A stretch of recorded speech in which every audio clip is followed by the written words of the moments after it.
दोस्तों सोचिए क्या होगा अगर इस दुनिया में पानी ही ना होता। सोचना थोड़ा मुश्किल है और जवाब भी दुखदाई है, लेकिन सच यही है कि अगर यहाँ पानी ना होता तो हमारी प्यारी सी पृथ्वी पर जीवन कभी पनप ही नहीं पाता।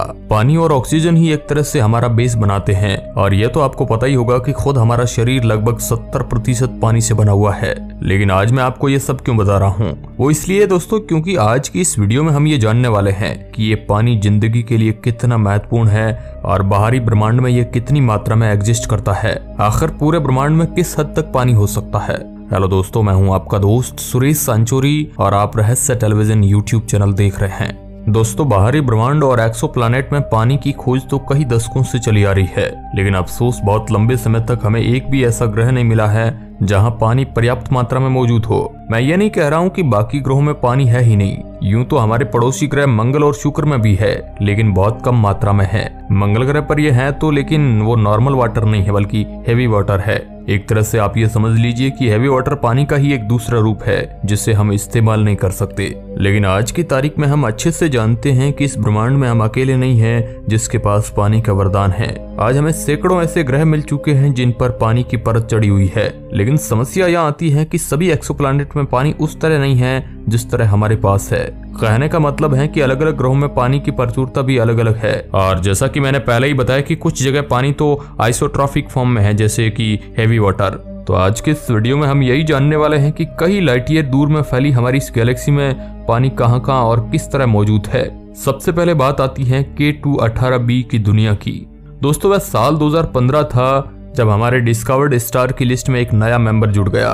ये तारा हमारे पृथ्वी से तकरीबन 124 लाइट ईयर की दूरी पर मौजूद है और इसका नाम रखा गया K2-18। लेकिन हमारे इंटरेस्ट का टॉपिक ये तारा K2-18b नहीं है, बल्कि हमारा ध्यान तो इसके एक प्लेनेट पर है जिसका नाम रखा गया K2-18b।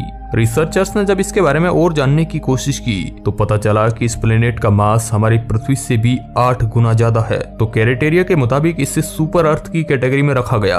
और एक और इंटरेस्टिंग बात यह है कि यह ग्रह अपने रेड ड्वार्फ स्टार के इतना पास है कि यह केवल 33 दिनों में ही अपना पूरा साल कंप्लीट कर लेता है। यानी कि पृथ्वी के लगभग 1 महीने में ही यह ग्रह अपने तारे का पूरा चक्कर लगा लेता है। एक अजीब बात यह है कि इतने पास होने के बावजूद यह ग्रह अपने तारे के हैबिटेबल जोन में आता है। वैसे तो आप में से बहुत लोग जानते ही होंगे कि हैबिटेबल जोन क्या है, लेकिन जिन्हें नहीं पता है उन्हें हम बता दें कि हैबिटेबल जोन किसी तारे के आसपास के उस एरिया को कहते हैं जहां पर टेम्परेचर रेंज इतना हो कि पानी लिक्विड फॉर्म में एग्जिस्ट कर पाए। हालांकि कुछ एस्ट्रोनॉमर्स इस फैक्ट का एक क्लियर एक्सप्लेनेशन देते हैं, क्योंकि ये तारा हमारे सूरज से भी छोटा है और ऊपर से ये रेड ड्वार्फ स्टार की कैटेगरी में भी आता है, जो सबसे कम एनर्जी वाले तारे होते हैं। तो इसलिए इतने पास होने के बावजूद भी इस ग्रह पर पानी लिक्विड फॉर्म में मौजूद हो सकता है। हालांकि इसके बावजूद भी ये पता लगा पाना कि यहाँ पर पानी है भी या नहीं, ये कोई आसान काम नहीं था। अब इसके एक नहीं बहुत सारे कारण हैं, जैसे कि इसका हमसे 124 लाइट ईयर दूर होना, और तो और इतनी तेजी से रिवोल्यूशन के कारण बहुत ही कम टाइम ऐसा होता है जब हम इसे ठीक से ऑब्जर्व कर सकते हैं, क्योंकि बाकी के टाइम या तो ये अपने तारे के पीछे रहता है या फिर उसके आगे, जिसके कारण इस पर लाइट नहीं पड़ती है और उसकी जो डार्क साइड है वो हमारे सामने रहती है। तो इस ग्रह को तभी स्टडी किया जा सकता है जब ये उस रेड स्टार के साइड से पास कर रहा हो। एक और समस्या है एटमॉस्फेयर, उस ग्रह का ही नहीं हमारी पृथ्वी का भी। दोस्तों, हमारा खुद का एटमॉस्फेयर ही ब्रह्मांड से आने वाली बहुत सारी लाइट को ब्लॉक कर देता है। तो इसलिए इतनी दूर के प्लैनेट्स की स्टडी करना अर्थ बेस्ड टेलीस्कोप के बस की बात नहीं है। इसी तरह उस ग्रह का भी एटमॉस्फेयर हमें यह जानने में दिक्कत खड़ी कर रहा था कि सतह पर पानी मौजूद है या नहीं। ऐसे ही और भी बहुत सारे कारण हैं। खैर, लगभग 4 साल की लगातार मेहनत के बाद साल 2019 में स्पेस बेस्ड टेलीस्कोप ने पूरे वैज्ञानिक जगत को एक बार फिर से हैरान करके रख दिया।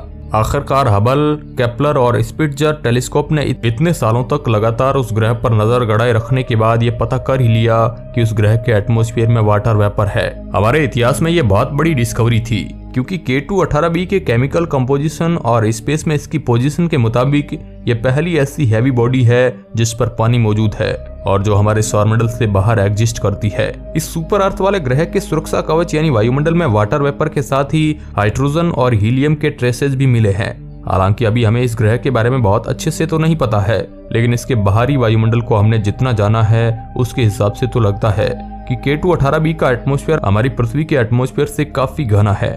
इससे हम ये कंक्लूड कर सकते हैं कि अगर इसका वायुमंडल इतना डेंस है तो जरूर ही ये एटमॉस्फेरिक प्रेशर भी काफी लगाता होगा, और तो और ये पहले स्टार के हैबिटेबल जोन में भी है तो इसके वायुमंडल में मौजूद वाटर वेपर कंडेंस भी जरूर ही होती होगी। दोस्तों बिल्कुल हमारी पृथ्वी पर चल रही वाटर साइकिल की तरह इस ग्रह पर भी एक वाटर साइकिल हो सकती है, जहां पानी उठ करके भाप बन जाता है और फिर वही पानी बारिश के रूप में वापस बरसता है।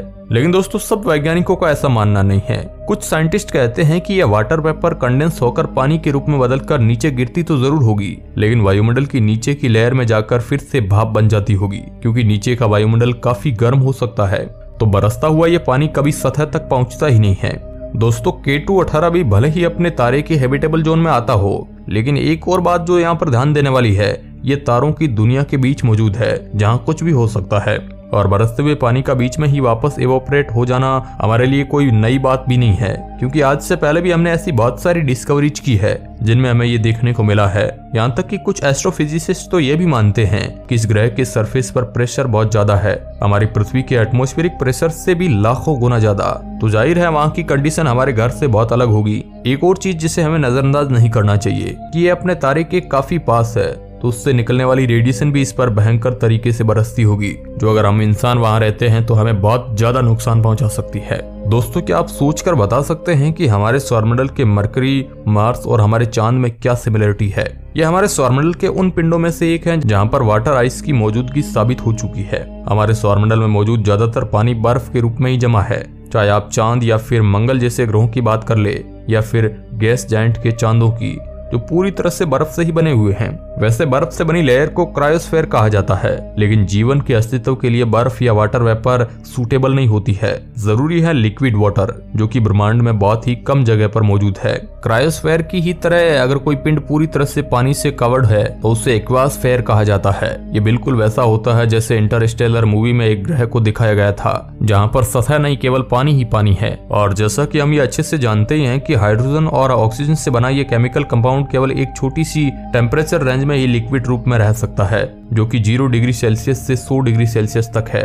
शायद इन्हीं कुछ कारणों के चलते हमें अपने सौरमंडल में लिक्विड वाटर का कोई ट्रेस नहीं मिला। माना जाता है कि मंगल ग्रह पर भी समुद्र और नदियां बहा करती थी, लेकिन वो भी कुछ करोड़ों साल पहले। हालांकि ये केवल एक थ्योरी है, लेकिन बहुत से वैज्ञानिकों का यही मानना है कि मंगल ग्रह पर भी लिक्विड वाटर मौजूद हुआ करता था। दोस्तों काफी लंबे समय से हम अपने सौरमंडल में ही पानी की खोज कर रहे हैं, लेकिन इस फील्ड में अब तक हमें कोई बहुत बड़ी कामयाबी हासिल नहीं हुई है। हाँ, थ्योरीज तो बहुत है, लेकिन एविडेंस बहुत ही कम है। हमारे पड़ोसी ग्रह मंगल ग्रह पर आपको पोल्स पर भले ही कुछ फ्रोजन वाटर मिल जाए, लेकिन जैसा कि मैंने आपको बताया कि वह हमारे काम का नहीं है। और थोड़ा आगे बढ़े और जुपिटर और सैटर्न में लिक्विड वाटर तो ढूंढना हमारे लिए एक बेवकूफी होगी, लेकिन उनके चांदों पर हमें पानी का खजाना मिल सकता है। जुपिटर के गैलीलियन मून्स जैसे कि गैनीमीड और यूरोपा पर तो बर्फ की लगभग 100 किलोमीटर से भी ज्यादा मोटी लेयर जमी हुई है, जहाँ एक तरफ यूरोपा का आकार हमारी पृथ्वी से भी 64 गुना कम है, तो वहीं जुपिटर के सबसे बड़े चांद गैनीमीड भी हमारी पृथ्वी से आधे से भी कम है। बावजूद इसके अगर पृथ्वी के सारे समुद्र, नदियों और झीलों और महासागरों का पानी मिला दिया जाए तब भी गैनीमीड पर मौजूद पानी से कम होगा, और यूरोपा पर तो पृथ्वी के मुकाबले तकरीबन 2 गुना पानी है। इतना ही नहीं, सैटर्न के भी 2 चांद है, टाइटन और एन्सेलेडस, और वो भी इस कंपटीशन में कहीं पीछे नहीं है। लेकिन समस्या यह है कि इन चांदों पर पानी बर्फ के रूप में मौजूद है। हालांकि कुछ थ्योरिस्ट मानते हैं कि इनकी बर्फ की मोटी लेयर के नीचे एक बहुत बड़ा समुद्र मौजूद है, और उस समुद्र को गर्मी मिलती है इन चांदों के कोर से।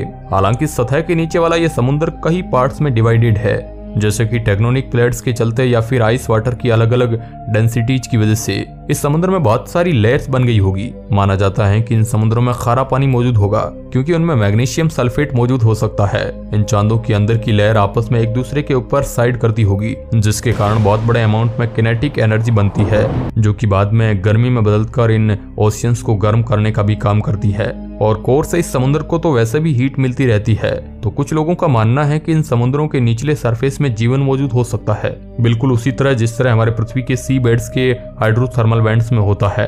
हाइड्रोथर्मल वेंट्स समुद्र के बेड में इनएक्टिव वोल्केनो होते हैं जिनमें हीट निकलती रहती है, और इसी कारण से ये रीजन माइक्रोबियन लाइफ को बहुत बड़ी स्केल में सपोर्ट करते हैं। खैर, अब सच में वहां समुद्र मौजूद भी है या नहीं ये तो कोई नहीं जानता है, लेकिन हमें उम्मीद है कि भविष्य में यह बढ़ती टेक्निकल एडवांसमेंट एक दिन इस रात से पर्दा जरूर उठाएगी। तब तक के लिए आप कमेंट बॉक्स में जरूर बताएं, और वीडियो के अंत तक बने रहने के लिए आपका बहुत बहुत